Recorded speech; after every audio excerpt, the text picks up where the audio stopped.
ಅಸಮಾಧಾನಿತರ ವಿಶ್ವಾಸ ಗಳಿಸುವಲ್ಲಿ ಡಿಕೆಶಿ ಸಕ್ಸಸ್ ಆಗಿದ್ದಾರೆ. ಡಿಕೆ ಅಖಾಡಕ್ಕೆ ಇಳಿತಾ ಇದ್ದಂತೆ ಅಸಮಾಧಾನಿತರು ಸೈಲೆಂಟ್ ಆಗಿದ್ದಾರೆ. ರಾಜೀನಾಮೆ ನಿರ್ಧಾರದಿಂದ ಹಿಂದೆ ಸರಿದ ಯಶವಂತರಾಯಗೌಡ ಪಾಟೀಲ್. ನಿರೀಕ್ಷೆಯಂತೆ ಅವರಿಗೆ ಸಂಪುಟದಲ್ಲಿ ಸ್ಥಾನಮಾನ ಸಿಗಲಿಲ್ಲ. ಆ ಕಾರಣಕ್ಕೆ ಮೊದಲು ರಾಜೀನಾಮೆ ಕೊಟ್ಟಿದ್ದೆ ಯಶವಂತರಾಯಗೌಡ ಪಾಟೀಲ್.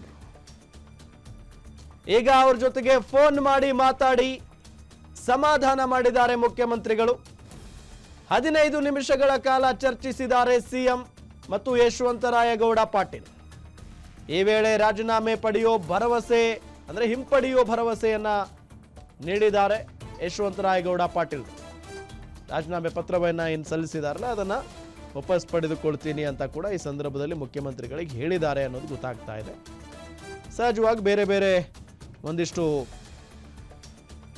ಭರವಸೆಗಳನ್ನು ಕೊಟ್ಟಿರ್ತಾರೆ. ಸೊ ಹಾಗಾಗಿನೇ ಅವರು ರಾಜೀನಾಮೆ ವಾಪಸ್ ಪಡೆಯೋ ಮಾತನಾಡಿದ್ದಾರೆ ಅನ್ನೋದು ಗೊತ್ತಾಗ್ತಾ ಇದೆ. ಸಹಜ ಈಗ ಕೃಷ್ಣಪ್ಪ ಅವ್ರ ಮನೆಗೆ ಹೋಗಬೇಕು, ಅಲ್ಲಿ ಮಾತಾಡಬೇಕು. ಅದೇ ರೀತಿಯಾಗಿ ಇನ್ನೂ ಬಹಳಷ್ಟು ಜನ ಅಸಮಾಧಾನಿತರು ಇದ್ದೇ ಇದ್ದಾರೆ. ಸೊ ಹಾಗಾಗಿ ಡಿ ಕೆ ಶಿವಕುಮಾರ್ ಅವರು ಅಖಾಡ ಕೇಳಿದ್ರೆ ಅಲ್ಲಿಗೆ ಎಲ್ಲರೂ ಕೂಡ ತಣ್ಣಗಾಗ್ತಾರೆ.